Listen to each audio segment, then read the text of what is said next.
رحم اللہ من قرأ الفاتحہ.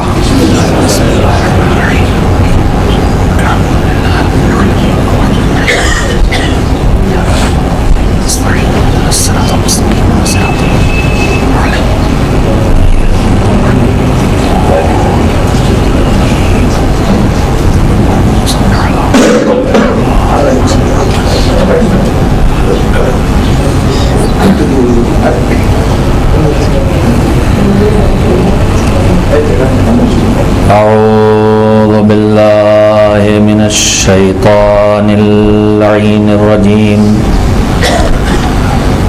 بسم اللہ الرحمن الرحیم. الحمد للہ رب العالمین والعاقبۃ للمتقین والجنۃ للموحدین والنار للملحدین. والصلاة والسلام على سید الانبیاء والمرسلین سیدنا و نبینا و شفیعنا ابی القاسم محمد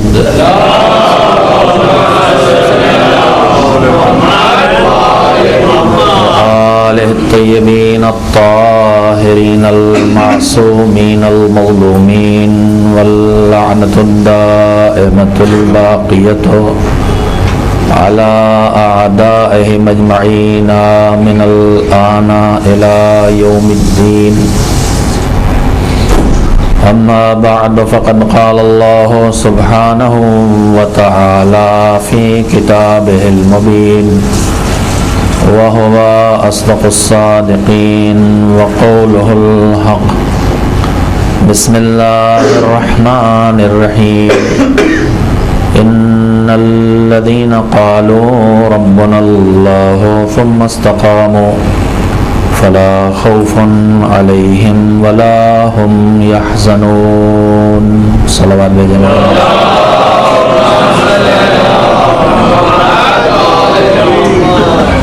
جن لوگوں نے یہ کہا کہ ہمارا رب اللہ ہے اور پھر اپنی اس بات پر ثابت قدمی دکھائی، استقامت کا ثبوت دیا، ایسے لوگوں کے لیے قرآن مستقبل کی خبر دیتا ہے کہ جب سب خوف اور ملال کا شکار ہوں گے، اس مرحلے میں زندگی کے جو آخرت کی منزل ہے اس میں ایسے لوگوں کے لیے نہ خوف ہے اور نہ حزن ہے. میں نے آپ حضرات کی خدمت میں اسلام کے نظام تربیت کے عنوان سے جو باتیں عرض کی ہیں ان میں گفتگو کل یہاں پر تھی کہ اسلام کے نظام تربیت میں ایک اہم ستون اور ایک اہم اصول ذکر اور تذکر یعنی اللہ کو یاد رکھنا اور یاد دلانا ہے. خود نظام اسلام اپنے اعمال کے ذریعے، اپنے احکام کے ذریعے انسان کو اس راستے پر لے جاتا ہے کہ وہ زندگی کے ہر مرحلے میں اللہ کو یاد رکھے، اور جب وہ بھولنے لگے تو اسے یاد دلایا جائے. یاد رکھنے کا کو بھی کہتا ہے اور بھولنے کی صورت میں یاد دلانے کے لیے بھی کہتا ہے. آپ حضرات کی خدمت میں اس سلسلے میں تھوڑی گفتگو آج بھی مجھے کرنا ہے، لیکن اس سے پہلے کل میں نے اللہ کو یاد رکھنے کے سلسلے میں، اللہ کو یاد کرنے کے سلسلے میں، ذکر خدا کے سلسلے میں جو احادیث پیش کی تھیں ان میں سے ایک حدیث، ایک روایت وہ تھی کہ جسے میں نے پیش کیا تھا کہ جب قیامت میں کوئی سایہ نہ ہوگا، صرف رحمت الہی کا سایہ ہوگا، تو اس موقع پر کچھ مخصوص قسم کے لوگ ہیں جنہیں رحمت الہی کا سایہ نصیب ہوگا۔ مختلف روایتیں ہیں، اس سلسلے میں نے ایک روایت پیش کی تھی کہ اس میں مثلاً وہ جوان شامل ہے کہ جس کی نشو و نما پرورش اس ماحول میں ہو جو اللہ کی اطاعت و عبادت کا ماحول ہے، یا وہ دو بندے مومن شامل ہیں جو ایک دوسرے سے اللہ کی اطاعت میں ملیں اور پھر ایک دوسرے سے جدا بھی ہوں تو اللہ کی اطاعت میں جدا ہوں، یا وہ انسان شامل ہے کہ جو کسی حقدار کو اس کی ضرورت کو پورا کرے، لیکن اس طرح سے کہ اس کا داہنا ہاتھ اگر دے تو بائیں ہاتھ کو خبر بھی نہ ہو۔ انہیں مولانا ادھر تشریف لے آئیں گے، ابھی ہے جگہ۔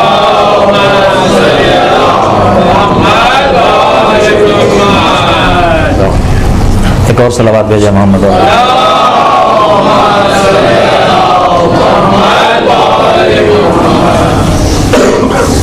اسی سلسلے میں نے پوری روایت آپ کے سامنے رکھی تھی کہ اس انسان کا تذکرہ بھی ہے کہ جو تنہائی میں بیٹھ کے ایک مرتبہ اسے اللہ کی یاد آئے اور اس کے نتیجے میں اس کی آنکھیں بھر آئیں، صرف اتنی سی یاد جو اس کی آنکھوں کو آنسوؤں سے بھر دے، چاہے وہ رحمت پروردگار کا احساس ہو، چاہے اللہ کی نعمتوں کی فراوانی کا احساس ہو، چاہے اللہ نے ہمارے ساتھ ہماری بدسلوکیوں کے باوجود جو اچھا برتاؤ کیا ہے اس کا احساس ہو۔ نہ جانے کتنے احساس ہیں جو مالک کی یاد اگر آئے تو اس کے ساتھ پیدا ہوتے ہیں، کبھی اپنی نالائقی کا احساس ہوتا ہے، کبھی اس کے انتہائی فضل و کرم کا، اور ان میں سے ہر وہ چیز وہ ہے جو آدمی کے دل کو نرم کرے اور آنکھوں میں آنسو بھر آئیں۔ اگر اتنا احساس بھی پیدا ہو جائے کہ خالی آنکھوں میں آنسو آ جائیں تو یہ بھی اس قدر رحمت الہی کا حقدار ہے کہ جب سب محروم ہوں گے تو یہ رحمت الہی کے سائے میں قیامت میں پناہ پائے گا۔ یہ روایت میں نے کل پڑھی تھی، اس سلسلے میں میرے ایک بھائی نے مجھے متوجہ کیا ہے اور ایک ایسے مسئلے کی طرف متوجہ کیا ہے کہ میں ان کا شکر گزار ہوں کہ انہوں نے فرمایا کہ آپ نے جو کچھ پڑھا یہ سب مردوں کے لیے تھا، عورتوں کے لیے کیا ہے؟ اس سلسلے میں عرض کرنا چاہوں گا کہ یہ یاد رکھیے گا کہ دو چیزیں ہیں، ایک ہے فرض اور ایک ہے فرض اللہ کی طرف سے ہمارے اوپر، اور اس کے بعد اس کے مقابلے میں ایک چیز ہے اجر، ثواب، جزا۔ اگرچہ اجر کے حقدار ہم یوں بنیادی طور پر نہیں ہیں، اس لیے کہ اگر ہم اللہ کے کہنے سے کچھ کرتے بھی ہیں تو جو کچھ کرتے ہیں اسی کی دی ہوئی طاقت سے، قوت سے، نعمت سے کرتے ہیں۔ مال تو اسی کا ہے، زبان اسی کی دی ہوئی ہے، بولتے بھی ہیں تو اس کی دی ہوئی طاقت ہے۔ تو اب اس زبان کو استعمال کر کے ہم کہیں کہ ہم نے زبان چلائی ہے، سبحان اللہ کہا ہے، لہذا جزا دے، تو حقدار اجر ہم نہیں ہیں کہ ہم جا کے مانگ سکیں۔ یہ تو اس کے فضل کا ایک نمونہ ہے کہ اپنی دی ہوئی طاقتوں سے ہم سے کام لیتا ہے اور اس کے باوجود وہ اجر دینے کا وعدہ بھی کر لیتا ہے۔ لیکن بہرحال دو چیزیں ہیں، اگر آپ حضرات میں چند بزرگ تشریف فرما ہیں، انہوں نے خطیب اعظم مولانا سید غلام عسکری علی اللہ مقامہ سے براہ راست مجلسیں بھی سنی ہیں اور ان کے کیسٹ اس وقت بھی موجود ہیں۔ میں نے ان سے براہ راست تو نہیں لیکن ان کی مجلسیں سنی ان کی، لیکن یہ بات میں نے ان کی تقریر میں، ان کے کیسٹ میں سنی ہوئی ہے کہ بندہ حقیقتاً اجر کا حقدار نہیں ہے اللہ سے، یہ اس کا فضل ہے کہ اس نے اپنے ذمے بندے کے لیے جزا، ثواب اور اجر کر رکھا ہے۔ ان کا کمال یہ تھا کہ وہ ایسی مثالیں دے کے بات سمجھاتے تھے کہ ہر دماغ میں جگہ بن جائے، اور میں ان کی بتائی ہوئی مثال کو آپ کے سامنے دہراؤں گا، اس لیے میرے پاس اس سے بہتر بات کہنے کے لیے کوئی مثال نہیں ہے۔ سبحان اللہ۔ مثال انہوں نے یہ دی تھی کہ مثلا ایک بوڑھا باپ، بوڑھا نہ صحیح، ادھیڑ عمر کا صحیح، جوان صحیح، دن بھر محنت کر کے، کاروبار کر کے، دکان پہ کھڑے رہ کے، مال بیچ کے، کام کر کے گھر آیا ہے، تھکا ہوا ہے۔ تھکے ہوئے باپ نے بیٹے سے کہا کہ بیٹا ذرا پیر دبا دو۔ بیٹے نے پیر دبائے، آدھا گھنٹہ، 1 گھنٹہ۔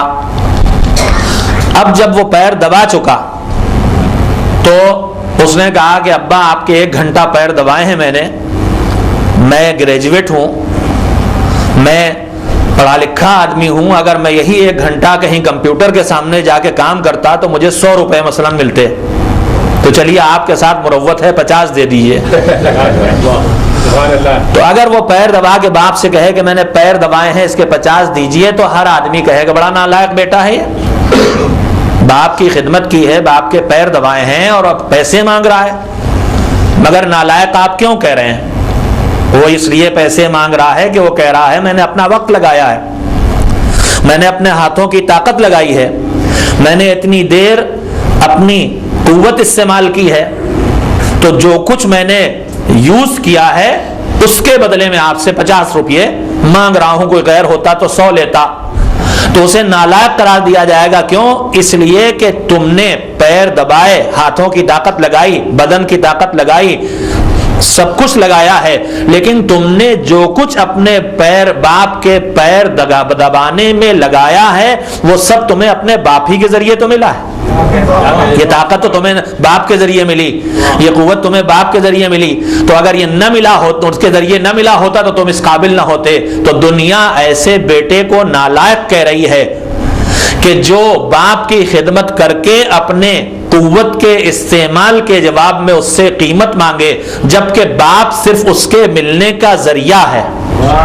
تو وہ مالک جو ذریعہ نہیں ہے، جس کی دی ہوئی نعمتیں ہمارے پاس ہے، ہم ان نعمتوں کو اس کے لیے استعمال کر کے اسی سے قیمت کا مطالبہ کریں تو یہ نالائق بندہ ہوگا۔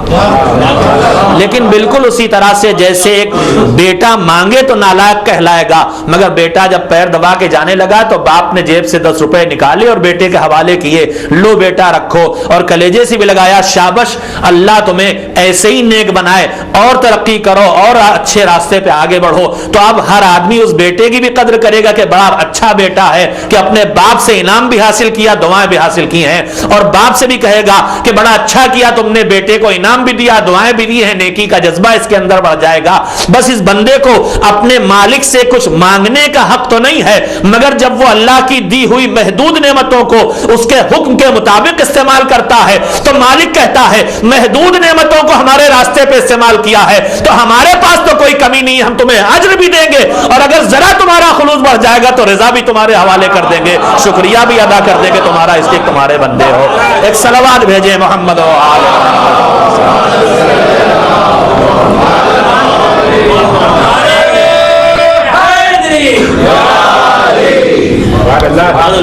تو عزیزو دو چیزیں ہیں، میں تھوڑی دیر آپ کا جو وقت لے رہا ہوں یہ کہنے کی یہ الجھن چونکہ مختلف جگہوں پر پیش آتی ہے مذہب میں کہ مردوں کے لیے تو ہے، عورتوں کے لیے نہیں، ڈسکرمنیشن ہے، فاصلہ ہے، فرق ہے، تو اس مسئلے کو انشاءاللہ دماغ میں صاف کر لیں۔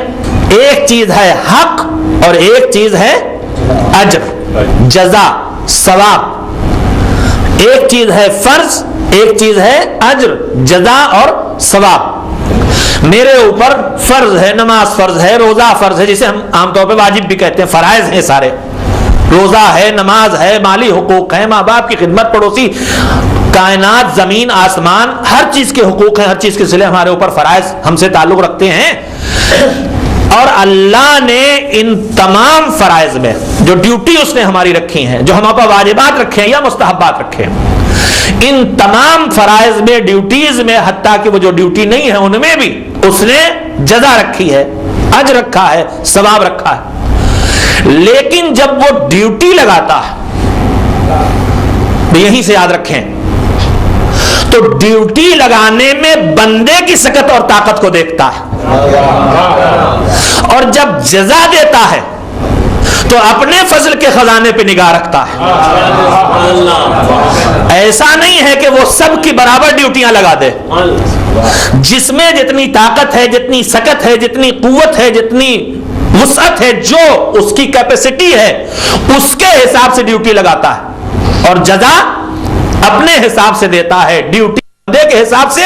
لا یکلف اللہ نفسا الا وسعہا، قرآن کا قانون ہے کہ کسی کو بھی اس سے زیادہ ذمہ داری نہیں دیتا ہے جتنی اس کے اندر گنجائش ہے، کیپیسٹی ہے، کیپیبلٹی ہے، اس کی ڈیوٹی اس کی بنیاد پر، اور جزا اللہ کے فضل کی بنیاد پر.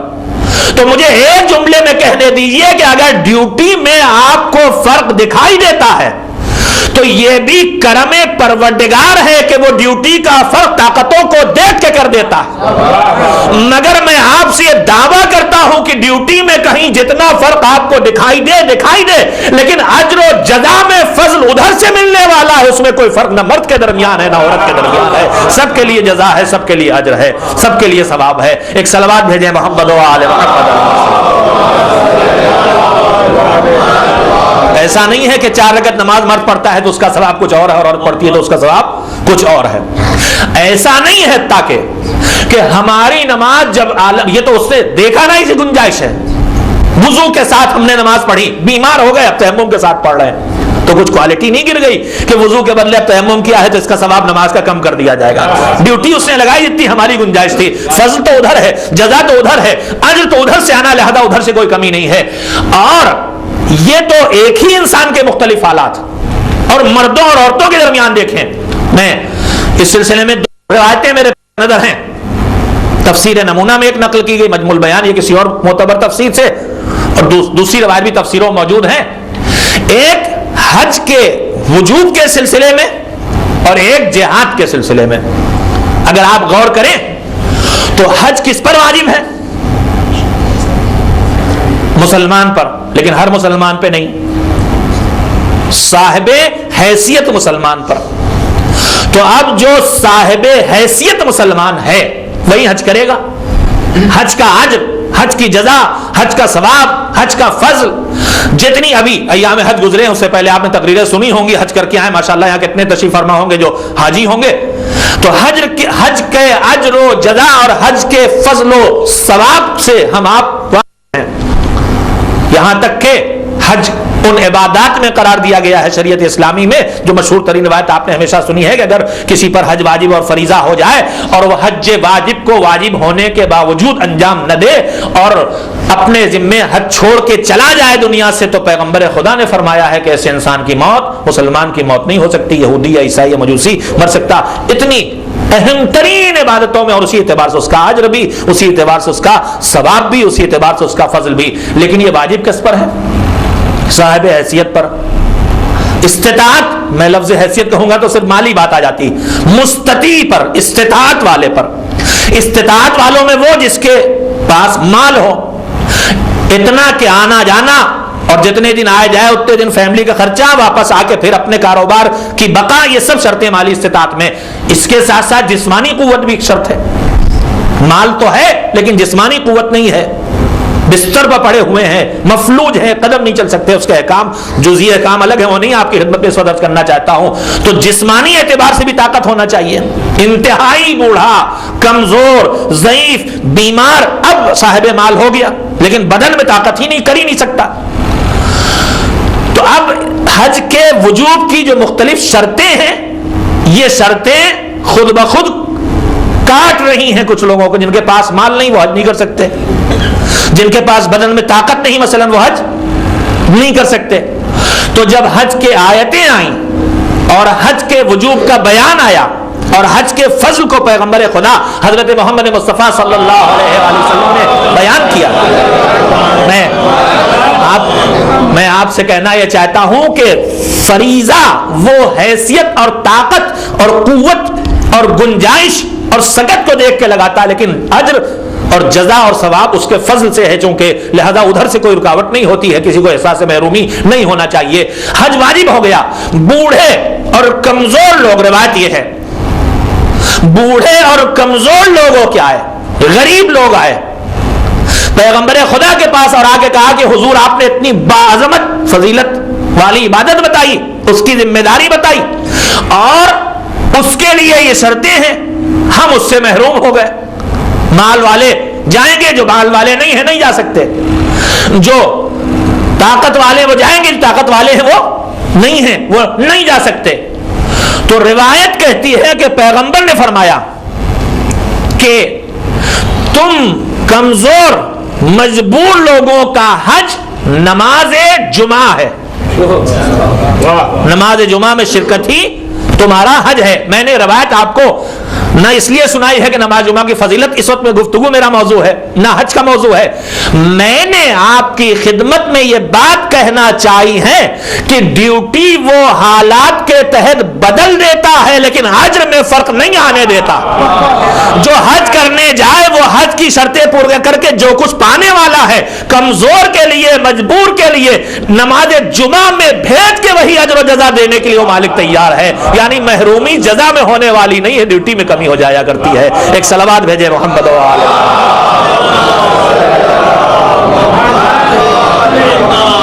دوسرا نمونہ خود مردوں اور عورتوں کے درمیان آپ کے سامنے رکھوں. حج تو مرد بھی کرتے ہیں، عورتیں بھی کرتی ہیں، لیکن جہاد ایک ایسا فریضہ ہے کہ جس فریضے میں مرد ہی پر ہے. بہت ہی نادر حالات ہیں جہاں عورت کی ذمہ داری میں شامل ہو دفاع اور ڈیفنس کے انتہائی مرحلے میں.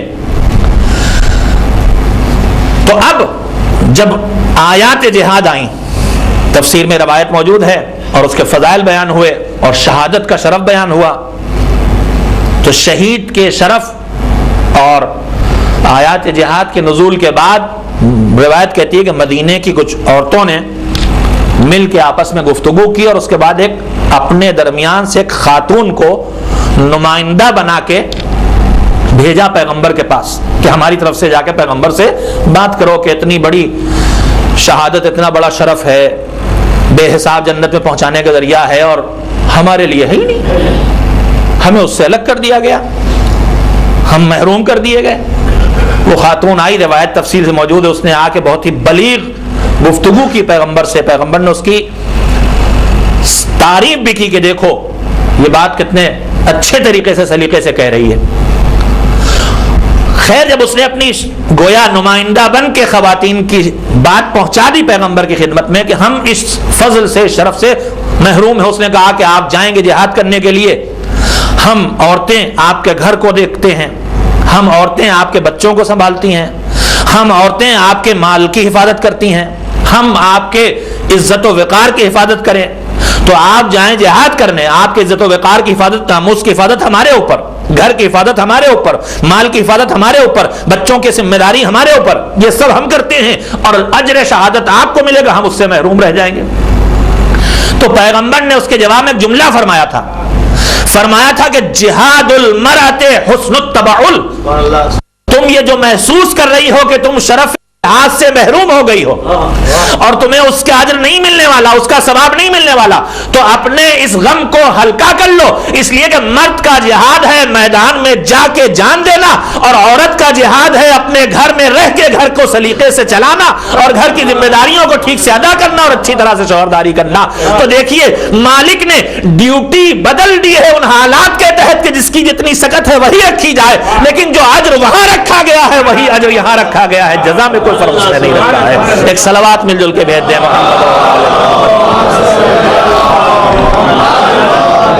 لہذا اگر ذمہ داریوں میں، فرائض میں، ڈیوٹیز میں کچھ فرق دکھائی دیتا ہے وہ صرف مردوں عورتوں کے درمیان نہیں، مردوں کے درمیان بھی ہوتا ہے، عورتوں کے درمیان بھی ہوتا ہے. جس کو جتنی نعمتوں سے اللہ نوازے، جتنی طاقتیں دے گا، اتنی ذمہ داریاں اس کی بڑھتی چلی جاتی ہیں. صاحب مال کی ذمہ داری الگ ہوتی ہے، جو صاحب مال نہیں اس کی ذمہ داری الگ ہوتی ہے. جس کے بدن میں طاقت ہے اس کی ذمہ داری الگ ہوتی ہے، جس کے بدن میں طاقت نہیں اس کی ذمہ داری الگ ہوتی ہے. لیکن محروم نہیں کرتا ہے. خود مسجد کا فضل ہے، مثلا مسجد کے فضل کے سلسلے میں جتنی روایات ہیں ان سب میں جتنے فضائل کا بیان ہوا وہ سارے کے سارے ظاہر ہے مسجد میں مرد آئیں گے، لیکن اس کا یہ مطلب تھوڑا ہی ہے کہ وہ محروم ہو گئی فضل سے، اس کا یہ مطلب تھوڑا ہی کہ وہ اجر سے محروم ہو گئی.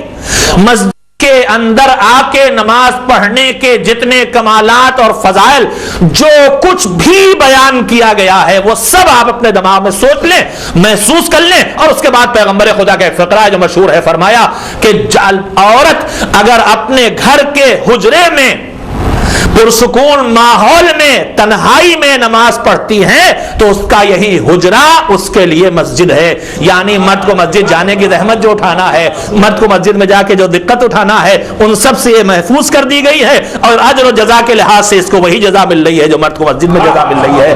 تو محرومی نہیں ہے, ذمہ داریوں میں اس نے صلاحیتیں دیکھ کے فرق رکھا ہے, لیکن جزا اور اجر اور ثواب میں اس نے کوئی فرق نہیں رکھا ہے. ایک صلوات بھیج دے محمد و آل محمد.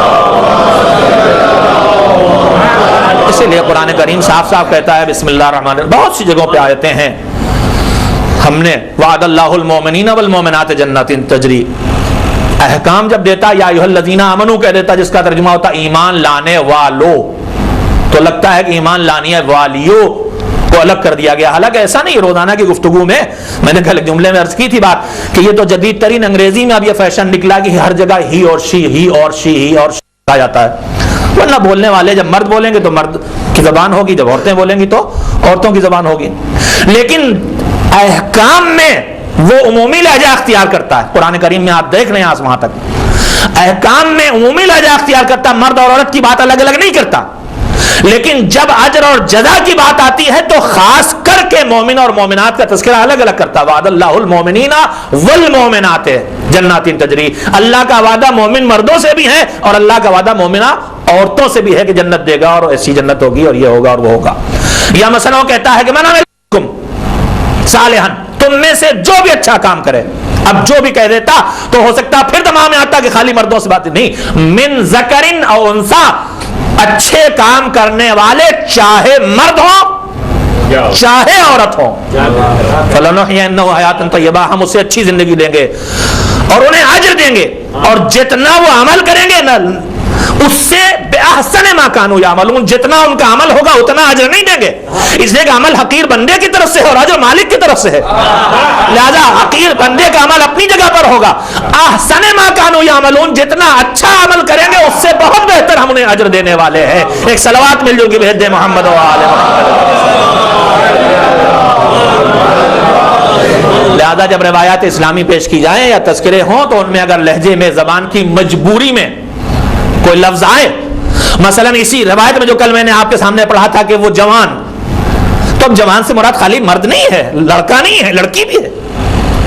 وہ دو مومن, تو اس سے مراد یہ نہیں ہے کہ دو مرد ملے نیکی میں اور جدا ہو جائیں تو وہ ہیں عورتیں ملے تو نہیں. جہاں پر یہ الفاظ آئیں یہ تو گفتگو کی مجبوریاں ہیں, اور اس کے بعد اجر میں اور جزا میں مالک کی طرف سے کوئی کمی نہیں ہے. ایک صلوات اور بھیج دے محمد و آل محمد. اور میں اپنی کل کی گفتگو کے بارے میں تھوڑی سی باتیں اور کر کے آج کے وقت کے اندر بات کو ختم کروں. میں نے کل اور شاید اس سے پہلے پرسوں بھی اس مسئلے پہ گفتگو کی آپ کے سامنے کہ نظام تربیت اسلامی میں ذکر, یاد خدا اور تذکر, یاد دہانی, بھولے کو یاد دلانا, اس کو بہت اہمیت دی گئی ہے. اور وہ سوسائٹی, وہ گھر, وہ خاندان, وہ فیملی نجات اور کامیابی تک پہنچنے والی ہے کہ جو ان دونوں کاموں کو انجام دینے کی کوشش کرتی رہے, جہاں یاد خدا بھی ہو اور خدا کو یاد دلانے کا جذبہ بھی ہو, ذکر بھی ہو, تذکر بھی ہو. قرآن کریم نے اسے رسالت کی ذمہ داریوں میں قرار دیا. کل میں نے عرض کیا تھا وذکر فإن الذکرى تنفع المؤمنین, یاد دلائیں آپ لوگوں کو, ٹوکیں, نصیحت کریں, بھولی ہوئی باتوں کو طرف متوجہ کریں, اس لیے کہ اوروں پہ اثر ہو نہ ہو. لیکن جو صاحبان ایمان ہوتے ہیں جب انہیں بھولی ہوئی بات یاد دلائی جاتی ہے تو ان کو بہرحال اس کا فائدہ پہنچتا ہے. ان کے دل زندہ ہوتے ہیں, ان کے دل میں نور ہوتا ہے, ان کے زندگی میں حرارت ہوتی ہے. لہذا جب بھولی ہوئی بات انہیں یاد دلائی جائے تو ان کو بہرحال فائدہ پہنچتا ہے. لہذا مومنین کو ضرور یاد دلائے, اور کسی کو یاد دلائے چاہے یاد نہ دلائے, مگر مومنین کو بہرحال یاد دلائے, اس لیے مومنین کو فائدہ پہنچنے والا ہے. ذکر اور تذکر کے سلسلے میں, یاد رکھنے, یاد کرنے اور خدا کو یاد دلانے کے سلسلے میں آج آپ کی خدمت میں حدیث معصوم کے ذریعے ایک بات اور کہنا چاہتا ہوں. روایت میں ہے معصوم کے ارشادات, معصومین کے ارشادات میں سے مسجد میں آمد و رفع کے سلسلے میں جو روایتیں ہیں ان میں سے ایک روایت ہے کہ مسجد میں آنے جانے, میں کبھی کبھی ایسی حدیثیں منتخب کرتا ہوں جن میں اس موضوع متعلق تو بات ہوئی جو اس پہ میں گفتگو کر رہا ہوں, ساتھ ہی ساتھ زندگی کے کچھ اور باتیں بھی اگر پہنچ جائیں تو اچھی بات. تو مسجد میں رفع و آمد کرنے والوں کے لیے جو ارشادات ہیں کہ جو مسجد سے رشتے کو قائم رکھتے ہیں، جو مسجد میں آنا جانا رکھتے ہیں، ان کے لیے جن جن فائدوں کا تذکرہ کیا گیا ہے، ان میں سے ایک روایت جس میں اس میرے موضوع متعلق بھی ایک جملہ ہے، فرمایا کہ جو آدمی مسجد سے اپنے رشتے کو برقرار رکھتا ہے، جو مسجد میں آمد و رفت کو برقرار رکھتا ہے، ایسے آدمی کو 7 چیزوں میں سے کوئی نہ کوئی ایک چیز ضرور ملتی ہے۔ جو مسجد سے رشتے کو برقرار رکھے، جو مسجد میں آمد و رفت کو برقرار رکھے، اسے 7 چیزوں میں سے کوئی ایک چیز اللہ ضرور دیتا ہے، ان میں سے کوئی نہ کوئی ایک نعمت اسے ضرور ملتی ہے، ان 7 سے وہ محروم نہیں ہوتا۔ فرمایا سب سے پہلی چیز، روایت کی ترتیب شاید مجھے محفوظ نہ ہو میرے دماغ میں کہ جس ترتیب سے 7 چیزوں کا تذکرہ کیا گیا ہے، لہذا میں دعویٰ نہیں کرتا کہ اسی ترتیب سے بیان کر رہا ہوں جو روایت میں، لیکن یہی 7 چیزیں ہیں۔ فرمایا کہ مسجد میں آمد و رفت رکھنے والے کو جو چیزیں نصیب ہوتی ہیں، ان میں سے ایک چیز ہے علم مستطرف، ایسا علم جو نادر علم ہو۔ ایس علم یوں تو اسکول میں، کالج میں ہر جگہ مل جانے والا، لیکن علم کی ایک قسم وہ بھی ہے جس کے لیے معصوم نے بتایا کہ علم نورن، علم وہ نور ہے جو اللہ جس کے دل میں چاہے اس کے دل میں دے دیتا ہے۔ تو کالج اور اسکول والا علم الگ ہے، مگر یہ علم جو بیش قیمت علم ہے، جسے آپ قیمتی کہہ سکتے ہیں، نادر ہے، جو نہیں ملتا ہے، ناپید ہے، ایسا علم جو دل و دماغ میں جگہ بنا لے، یہ مسجد میں آمد و رفت رکھنے والے کو نصیب ہوتا ہے۔ البتہ 7 میں سے ایک گنانا ہے مجھے۔ دوسری چیز فرمایا او علم مستطرف او رحمت منتظرہ۔ یہ بتائیے کہ ہم آپ اللہ کے اطاعت و عبادت کرتے ہیں تو اطاعت و عبادت الہی میں ہم کیا چاہتے ہیں؟ ابھی دعائے کمیل پڑھ رہے تھے تو اس میں ہم نے کیا کہا؟ رحمتک التی وسعت شے کل شے، اے میرے پروردگار تجھے اس تیری رحمت کا واسطہ جو ہر چیز پر چھائی ہوئی ہے۔ تو ہم نمازیں پڑھیں، عبادتیں کریں، اچھے کام کریں، استغفار کریں، توبہ کریں، ہر جگہ ہمیں انتظار رحمت ہوتا ہے۔ ہم رحمت کا انتظار کرتے ہیں کہ رحمت پروردگار ہمیں ملے، مگر مسجد میں رفت و آمد رکھنے والے کے لیے معصوم کہتے ہیں کہ مسجد میں رفت و آمد رکھنے والے کو انتظار رحمت نہیں کرنا پڑتا ہے، اسے وہ رحمت ملتی ہے جو اس کا انتظار کر رہی ہوتی ہے۔ ایک صلوات بھیجے محمد و آل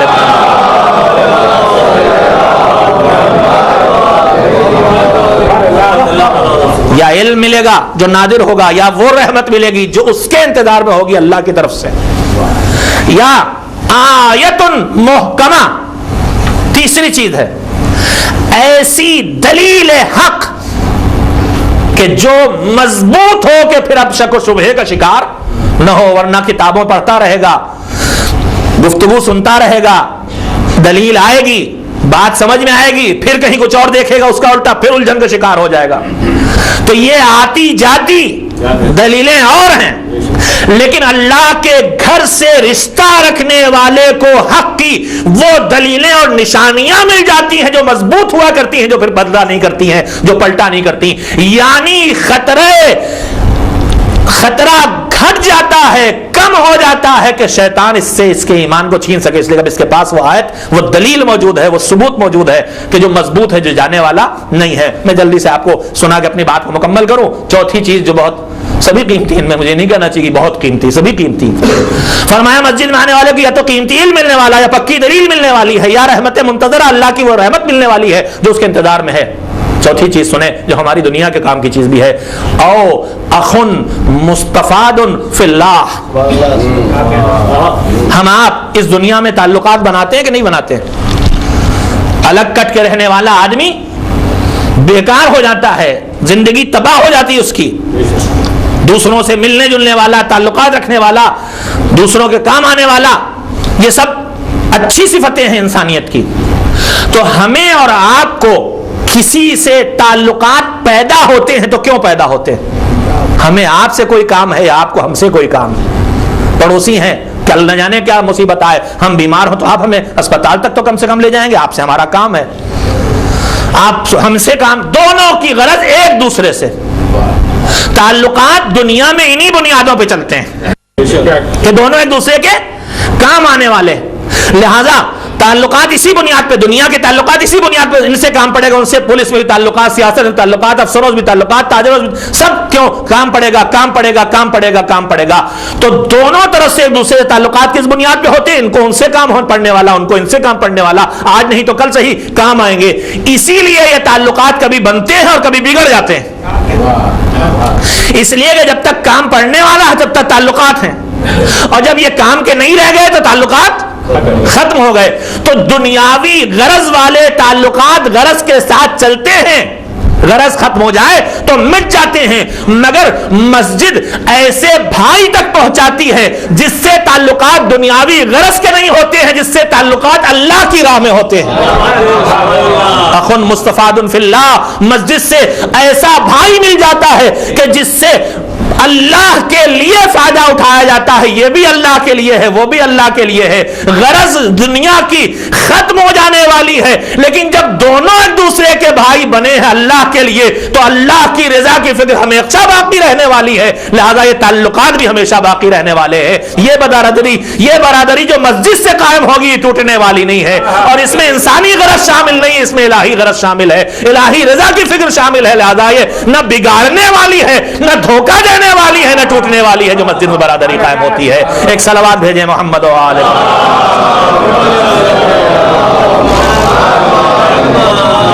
اس کے بعد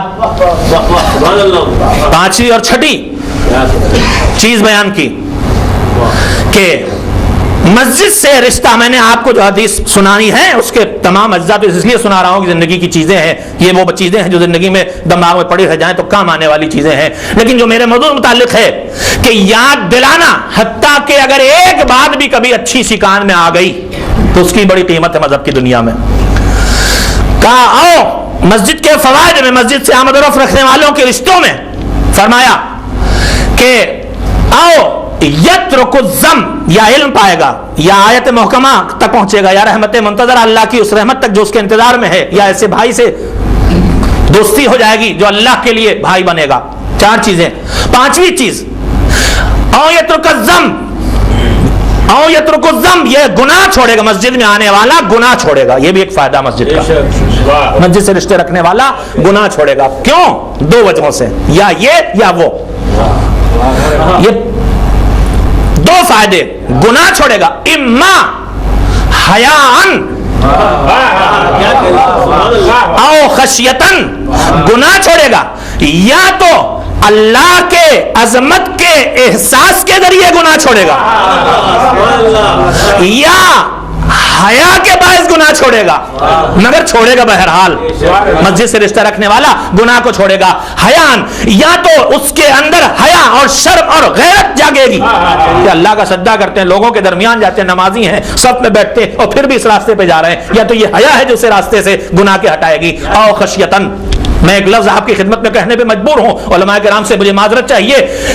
خشیہ کا ترجمہ اردو میں ڈر ہے، کئی لفظ عربی کے ہیں جو سب کا ترجمہ ایک ہی ہوتا، خوف، خشیہ، تقوی، حتیٰ کہ حالانکہ تقوی کا مطلب ڈر نہیں ہوتا ہے، تقوی اپنے آپ کو بچاؤ کا نام، ڈھال کا کام جو ہوتا ہے وہ تقوی کا کام ہے، ڈر نہیں ہے، تقوی بچاؤ کا کام کرتا ہے۔ خوف کا ترجمہ بھی ڈر ہے، خشیہ کا ترجمہ بھی ڈر ہے، اور بھی بہت سے الفاظ عربی میں استعمال ہوتے ہیں، ہماری زبان بہت چھوٹی ہے، اگرچہ اردو اس زبان کا نام ہے جو عربی کو سمیٹتی رہی ہے، لیکن اس کے باوجود بہت چھوٹی ہے، کوئی عربی کے بہت سے الفاظ ہماری زبان میں آ ہی نہیں پاتے، جبکہ یہ تو بچہ ہے اسی زبان کی، دو اسلامی زبانوں کی، عربی اور فارسی، اور اس کے بعد ترکی، ان دو تین زبانوں کے نتیجے میں اردو بنی ہے، اس میں ہندوستانی زبانیں شامل ہوئی ہیں، اس میں بہت کچھ مذہبی کلچر شامل ہو گیا ہے، لیکن اس کے باوجود یہ عربی کو بالکل ویسے ٹرانسفر اور منتقل نہیں کر پاتی جیسے عربی میں جو کیفیت اور بات ہوتی ہے۔ اردو ہے ایک زبان، زندہ زبان ہے، اچھی زبان ہے، وسیع زبان ہے، مذہب کے ماحول میں پلی بڑھی زبان ہے، لیکن اس کے باوجود یہ عربی کو ٹھیک سے منتقل نہیں کر پاتی۔ میں آپ سے کہنا یہ چاہتا ہوں کہ جب اردو جو مذہبی زبانوں کی گود میں پل کے بڑی ہوئی ہے یہ بھی عربی کو ٹھیک سے نہیں سمیٹ پاتی ہے، تو پھر دوسرے ترجموں کا کیا حال ہوگا یہ خیال رکھیے گا۔ عربی کی کیفیت اور عربی میں جو کچھ ہے وہ سب ہم تک منتقل نہیں ہو سکتا ہے کہ موضوع اس وقت مجھے گفتگو نہیں کرنا ہے۔ عربی کو محفوظ رکھنا ضروری ہے، اس کے ساتھ ساتھ کہ ہم اپنے بات کو اپنی زبان میں کریں، اس کے ساتھ ساتھ اصل کو محفوظ رکھنا ضروری ہے۔ تو خیر، خشیہ بھی خوف، اور خوف بھی اردو میں اس کو کہتے ہیں ڈر۔ ڈر کی مختلف قسمیں ہوتی ہیں۔ ایک ڈر کسی کے سے پیدا ہونے والے نقصان کے خیال سے آتا ہے۔ سانپ سے ہم ڈرتے ہیں مثلا، کتا اگر کسی طرف بھونک رہا، بہت سے لوگ ادھر سے جاتے ہوئے ڈریں گے اگر کوئی بہت برا تجربہ انہیں ہو چکا ہے۔ کیوں ڈرتے ہیں؟ اس لیے کاٹ لے گا، سانپ کاٹ لے گا، ڈس لے گا، کہیں گولی چل رہی ہم ڈریں گے، ادھر سے ہٹیں گے۔ ڈر ہے۔ یہ ڈر کون سا ڈر ہے؟ یہ ڈر ہے جس میں نقصان کا خیال آتا ہے کہ کاٹ لے گا، موت آئے گی، بیماری آئے گی، نقصان ہوگا۔ ایک ڈر یہ ہے، لیکن ہر جگہ ڈر نقصان کی وجہ سے نہیں ہوتا۔ چھوٹے چھوٹے بچے اکثر بزرگوں کے سامنے، خاص کر کے اگر کوئی مولانا آ جائے مثلا، تو ان کے نزدیک جاتے ہوئے ڈرتے ہیں۔ ان کی مثال چھوڑیے، اگر آج ہمارے درمیان ہمارا مرجع تقلید جس کی ہم تقلید میں وہ آ جائے، تو کیا کوئی بزرگ عالم آ جائے جس سے ہم روزانہ ملاقات نہیں ہوتی، جس کے علم سے مرعوب ہیں ہم، کوئی بزرگ عالم آ جائے تو ایک عام آدمی کے سامنے آدمی جیسے اٹھتا بیٹھتا بولتا ہے ویسے کسی بزرگ کے سامنے جاتا ہوا، دنیاوی مثال ہی نہیں، دینی مثال ہی نہیں، دنیاوی مثال میں عام طور پر پڑوسی سے جس طرح گفتگو کر لیتے ہیں، کیا چیف منسٹر سے ملنے جائیں تو ویسے ہی بات کریں گے؟ تو میں اپنی مذہبی مثال دوں کہ اگر مرجع تقلید عالم وقت سے ملاقات کرنا ہو، ہمیں زیارت کے لیے گئے، وہاں ملے، یہاں آ گئے، تو اب وہاں جاتا ہوا آدمی ذرا ڈر لگ رہا ہے، ڈر لگ رہا مولانا پہلی بار ان کے سامنے جا رہے ہیں۔ کیوں ڈر لگ رہا بھائی؟ کیا وہ ڈنڈے سے ماریں گے آپ کو؟ کیا گولی پستول میں بھرے بیٹھے ہیں فائر کر دیں گے؟ کیا معاذ اللہ آپ جیسی جائیں گے وہ برا بھلا کہنا شروع کر دیں گے؟ نہیں، ان میں سے کچھ نہیں کہا، ان میں سے کچھ نہیں، نہ ماریں گے نہ برا بھلا کہیں گے، عادل ہیں، عالم ہیں، تربیت یافتہ مکتب اہل بیت ہیں، یہ کچھ نہیں۔ ہم نے کہا پھر کیوں ڈر لگ رہا؟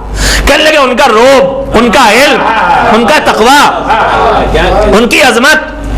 تو اب یہ جو ڈر لگ رہا ہے یہ نقصان کے تصور سے نہیں، ان کی بڑائی کے احساس سے ڈر لگ رہا۔ تو جو نقصان کے تصور سے ڈر ہوتا ہے وہ ہوتا ہے خوف، اور جو کسی کی عظمت کے احساس سے ڈر پیدا ہوتا ہے اسے کہتے ہیں خشیہ۔ عزیزو، اللہ سے جو ڈر پیدا ہوتا ہے اس کی بھی دو قسمیں ہیں، ایک قسم ہوتی اپنے گناہوں کے مقابلے میں نقصان کے ڈر کی، اور ایک ہوتی عظمت خدا کے احساس کے نتیجے میں۔ اور وہ ڈر جو ہماری دنیا میں دکھائی دیتا ہے وہ ہمارے گناہوں کی دنیا کا ڈر ہوتا ہے، مگر معصوم جو اللہ کی بارگاہ میں کانپتے دکھائی دیتے ہیں تو انہوں نے کوئی گناہ نہیں کیا ہے، اس کا ڈر نہیں ہے، وہ تو عظمت الہی کا احساس ہوتا ہے جو انہیں کانپنے پہ مجبور کر دیتا ہے، جن کا چہرے کا رنگ جلتا۔ ایک صلوات بھیجے محمد و آل محمد۔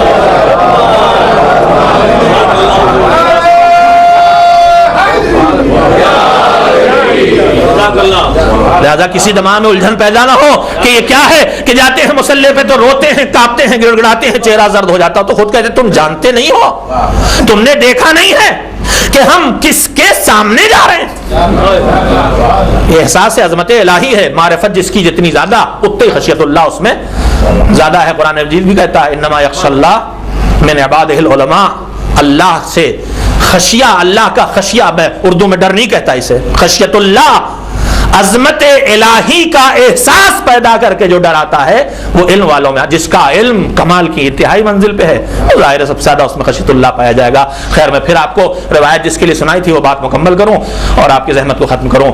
تو مسجد سے رشتہ رکھنے والے کے لیے جو کچھ نصیب میں اس کے کسی ایک 8 میں سے کسی ایک نعمت سے محروم نہیں ہوتا ہے، یا تو ایک ایسا علم جو نادر ہے، یا ایسی رحمت جو اس کے انتظار میں ہے، یا ایسی دلیل حق کہ جو پکی ہے، جو شک و شبہ کا شکار نہیں ہو سکتا، یا ایسا بھائی جس سے رشتہ برادری کا اللہ کے لیے قائم ہو، یا گناہ سے دوری یا تو حیا کے باعث، یعنی یہ مسجد انسان میں حیا پیدا کرتی ہے، بے حیائی سے بچاتی ہے، اور پیغمبر نے فرمایا تھا کہ حیا کو چھوڑ دو پھر جو چاہو کرو، یعنی حیا انسان کو بہت سی چیزوں سے بچاتی ہے۔ کہا کہ حیا چھوڑ دو پھر جو چاہو کرو، اب کچھ تمہیں بچانے روکنے والا نہیں ہے، حیا چلی گئی تو سب چلا جائے گا۔ وہ مسجد حیا دیتی ہے، اور یہ حیا اسے گناہ سے بچائے، یا پھر خشیت اللہ، یہ عبادتیں، اللہ کے گھر سے رشتہ، اللہ کی معرفت والا ڈر اس کے دل میں پیدا کرے گا۔ اور اس کے بعد آخری بات جس کے لیے میں نے آپ کو پوری روایت سنائی ہے کہ او کلمتن، محروم نہیں رہے گا، محروم نہیں رہے گا کسی نہ کسی نعمت سے۔ یہ ساری چیزیں اگر ان میں سے کچھ اسے نہ ملا تو کم سے کم مسجد سے رشتہ رکھنے والے کو کانوں میں ایسی بات پڑ جائے گی، کلمتن تردھا عن ردن، کانوں میں مسجد سے آمد و رفت رکھنے والے کے کانوں میں ایسی بات پڑ جائے گی جو کہیں نہ کہیں اسے تباہی سے، ہلاکت سے، بربادی سے بچا لے گی۔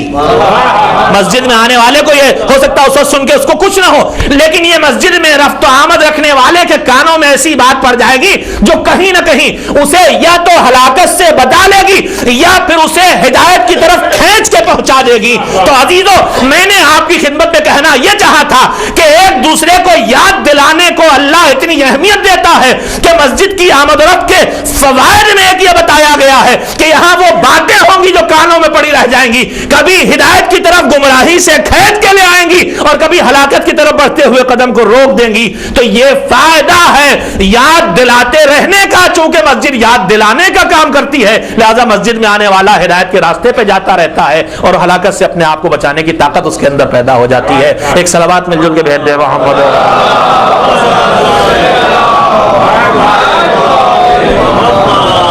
ذکر، یاد رکھنا اور پورا نظام دین پہ آپ نظر ڈالیں تو قدم قدم پہ اس نے نظام بنایا ہے، جو میں باقی باتیں ہو سکتا ہے کل عرض کروں یا گفتگو کو اور آگے بڑھاؤں۔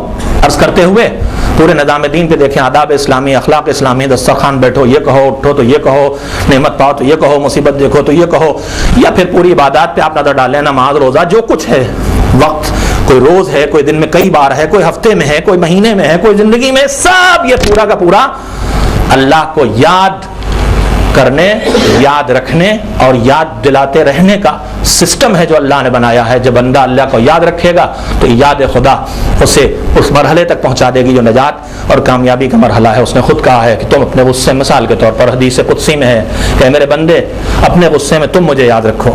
آدمی جب غصہ ہوتا ہے، غضبناک ہوتا ہے تو بھول جاتا ہے، انتقام کی آگ جلنے لگتی ہے۔ کہا تم اپنے غصے میں مجھے یاد رکھو تاکہ جب میرے غضب کا وقت آئے تو میں تمہیں یاد رکھوں۔ تم اپنے غضب میں مجھے یاد رکھو تاکہ میرے غضب کا وقت آئے تو میں تمہیں یاد رکھوں۔ اور جو بھول جاتے ہیں اپنے غضب میں اللہ کو، پھر ان کی لیے تباہی اور ہلاکت کے علاوہ کچھ نہیں ہے۔ اور جو اللہ کے اچھے بندے ہیں وہ زندگی کے ہر مرحلے میں اپنے مالک کو یاد رکھتے ہیں اور اس طرح سے یاد رکھتے ہیں کہ بڑی سے بڑی مشکلات میں بھی یاد خدا ان کی کم نہیں ہوتی ہے۔ اور کربلا میں عصر عاشور حسین جب رخصت ہو رہے تھے اپنی بہن سے، کون سی صورتحال تھی؟ کون سی صورتحال ہے کہ لاشیں صبح سے اٹھا اٹھا کے لائیں اور اب آخری 6 مہینے کے بچے کے جنازے کو بھی لا کے خیموں تک پہنچایا ہے، ننھی سی قبر بنائی ہے، اور ایک بیٹا بچا ہے تو بستر بیماری پہ غش کے عالم میں ہے، اس کو خیمے میں روک کے آئے ہیں کہ بیٹا تمہارے لیے ذمہ داریوں کی منزل اب شروع ہونے والی ہے، اور خیمے سے نکلے ہیں۔ صورتحال یہ ہے، مقاتل اور کربلا کی تاریخ لکھنے والے کہتے ہیں کہ کربلا میں سب سے دشوار وقت وہ تھا جب حسین کربلا کے مقتل کے لیے خیموں سے نکل رہے تھے، اور حقیقت بھی یہی ہے، اس لیے کہ مصیبت پڑتی رہی تھی، لیکن ہر مصیبت پہ کم سے کم ایک تو ایسا تھا کہ جو سہارا تھا۔ عباس کی لاش اٹھانے گئے، حسین تو ہے، اکبر کے جنازے کو لانا ہے لیکن حسین تو ہے، قاسم کے ٹکڑے سمٹ کے آئے ہیں لیکن حسین تو ہیں، لیکن اب حسین جا رہے ہیں تو کون ہے؟ اور اس تنہائی کے احساس کو، یہ تنہائی کا احساس خود حسین کو بھی تھا، اور اس احساس نے حسین کے اوپر جو اثر ڈالا تھا اس کو زینب نے، بہن نے بھی محسوس کر لیا تھا۔ جب حسین سب سے رخصت ہو کے ذوالجناح تک پہنچے ہیں، سواری تک پہنچے ہیں، لجام فرس پہ ہاتھ رکھا تھا تو زہرا کے لال نے ایک مرتبہ دائنی طرف اور بائیں طرف مڑ کے دیکھا ہے۔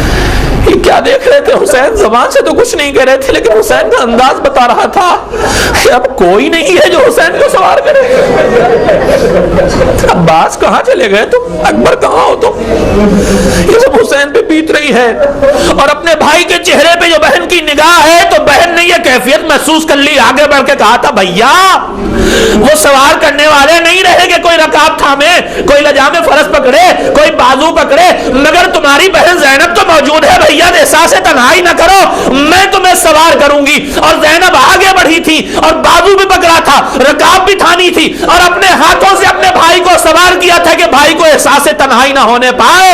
اس کیفیت میں جب بھائی رخصت ہو کے جا رہا ہے تو اب حسین کو معلوم ہے کیا ہونے والا ہے، تھوڑی دیر میں میرا سر بھی کٹے گا، میرے بچوں کے سروں سے چادریں بھی چھنیں گی، خیمے بھی جلائے جائیں گے، آگ بھی لگائی جائے گی، تازیانے بھی مارے جائیں گے، تماچے بھی لگائے جائیں گے، مگر ان سارے احساسات کے درمیان حسین کو معلوم ہے، حسین کو یقین ہے، حسین کو اعتماد ہے کہ ان مصیبتوں کی زندگی میں میری بہن ذکر خدا میں کوئی کمی نہ آنے دے گی۔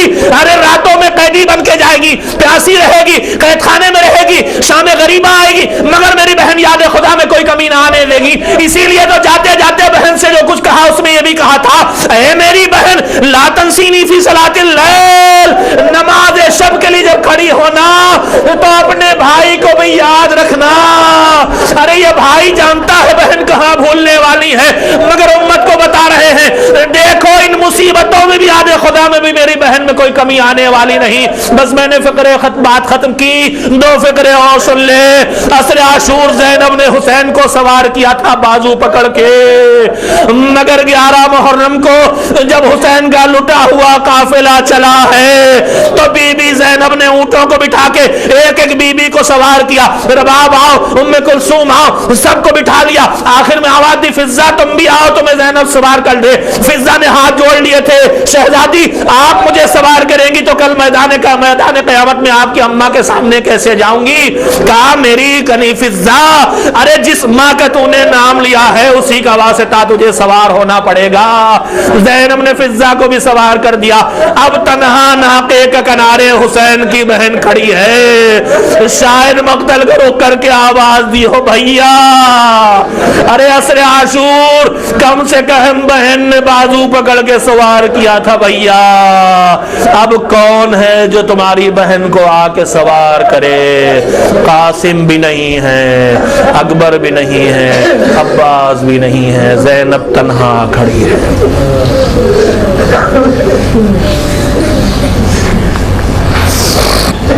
وَسَيَعْلَمُ الَّذِينَ ظَلَمُوا أَيَّ مُنْقَلَبٍ يَنْقَلِبُونَ أَلَا لَعْنَةُ اللَّهِ عَلَى الْقَوْمِ الظَّالِمِينَ۔ الہی محمد و آل محمد علیہ السلام کا واسطہ ہماری اس مجلس اعزاء کو سارے اعمال خیر کے ساتھ قبول فرما، حق معصومین ہماری خطاؤں کو معاف فرما۔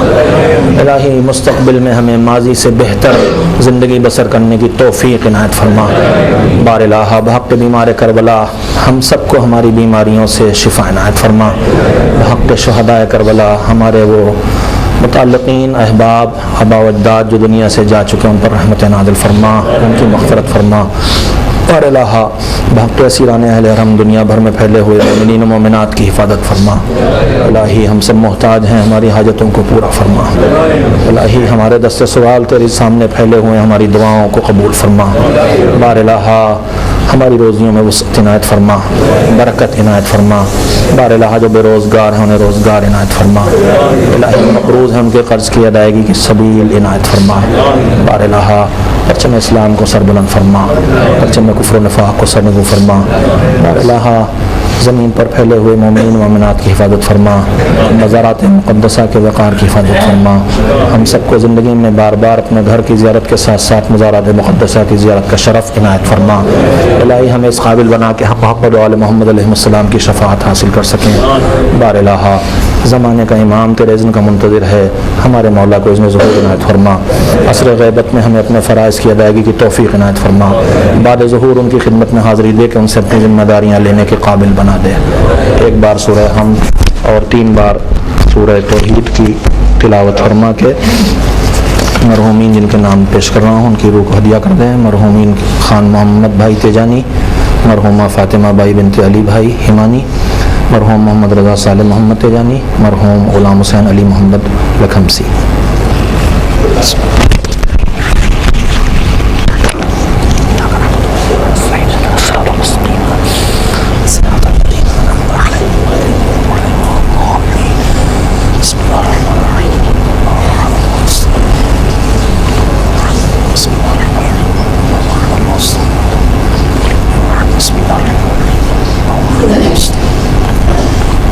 اللهم صل على محمد وعلى محمد. وتوجه زیارت